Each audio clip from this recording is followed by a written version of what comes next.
At 3 a.m., you wake up to the sound of your windows cracking. The lights go out. The floor beneath you begins to shake. In moments like these, the difference between life and death can be just less than a few seconds. Since the year 2000, earthquake-related accidents have taken over more than 150,000 lives in Indonesia alone. And these aren't just statistics. These are families torn apart, houses wiped away, and futures erased within a matter of seconds. Indonesia is located within the Pacific Ring of Fire, which makes the ground beneath us beautiful, but also deeply dangerous. So for us, the ground shaking is a terrifyingly normal part of our reality. Now, it's not that Indonesia isn't trying to fix this. In fact, our national agency, the Indonesian Agency for Meteorology, Climatology, and Geophysics, does incredible work. They have been developing what's called the Indonesian Earthquake Early Warning System and testing it in areas such as Banten and Jakarta. However, traditional early warning systems face a massive, fundamental problem deeply rooted in our geography. They rely heavily on centralized cloud servers and a stable internet connection, and it is very costly. But look at our reality. Indonesia is a massive archipelago of over 17,000 islands. Millions of people live in what's called the 3T areas, which means underdeveloped, outermost, and frontier regions. Within these villages, located within mountain ranges or isolated along coastlines, the internet is a huge luxury. So for most of us, we don't wait for a digital alert to evacuate. We wait until the ground itself roars and until we hear panic screams coming from our neighbors. So I couldn't just sit back and watch this happen again. I was desperate for a solution. What if the people in every single major earthquake accidents had just a few seconds of head start? Derived by this single question, I decided to stop looking at current solutions and decided to build a new system. And so I designed two devices. First, an earthquake sensor capable of detecting these initial tremors and instantly sending out an alert to the public. On top of that, I had to know if the system would be working at all. So I also designed an earthquake simulator, or a shake table that could replicate real-like earthquake movement. But you may be asking, what makes this system different from the ones that we currently have today?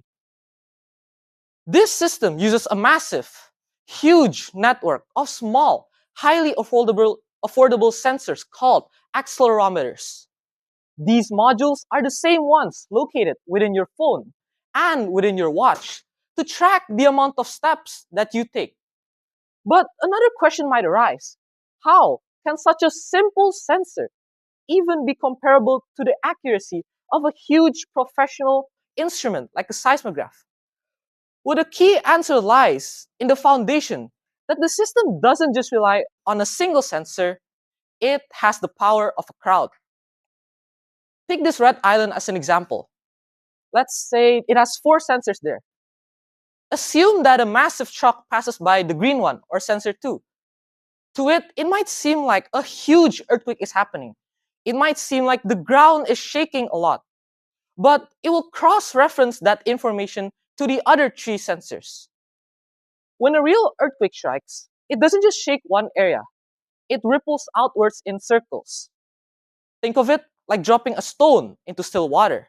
They don't just create ripples everywhere at once, they expand outwards from a single point. Seismic waves work the same way. When an earthquake strikes, the waves will hit the first sensor, then the next, each one feeling it slightly later than the ones before. So the algorithm doesn't just measure vibrations, it analyzes patterns. Now, on top of that, for places that doesn't have internet, of course, it couldn't rely on Wi-Fi or cellular data. In fact, it'll create an independent mesh network whispering to each other over kilometers using their own frequency of waves. However, for places that do have internet, the system will send a notification to your phone through a mobile app. Now, when I tested this system in the earthquake simulator, it showed that it was able to detect earthquakes in just 5 seconds on average.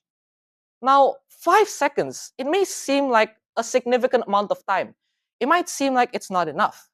However, because the system sends alert to nearby towns away from the source faster than the speed of the earthquake itself, the residents would have the time to evacuate. Let's say a city is located about 100 kilometers away from the earthquake source. That would mean it would take an average of approximate about 20 seconds for the shaking to reach there. Since the alert sends a notification in just 5 seconds, that would mean a 15-second spare time. 15 seconds.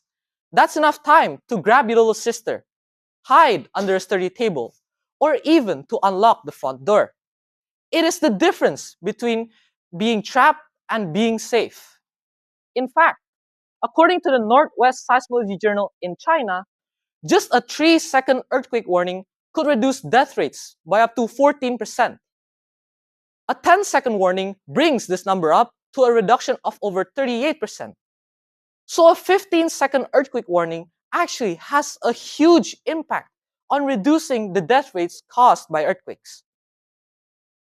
Now, my research partner and I presented our research in the National Young Researchers Competition, or it's usually called LPB Nacional.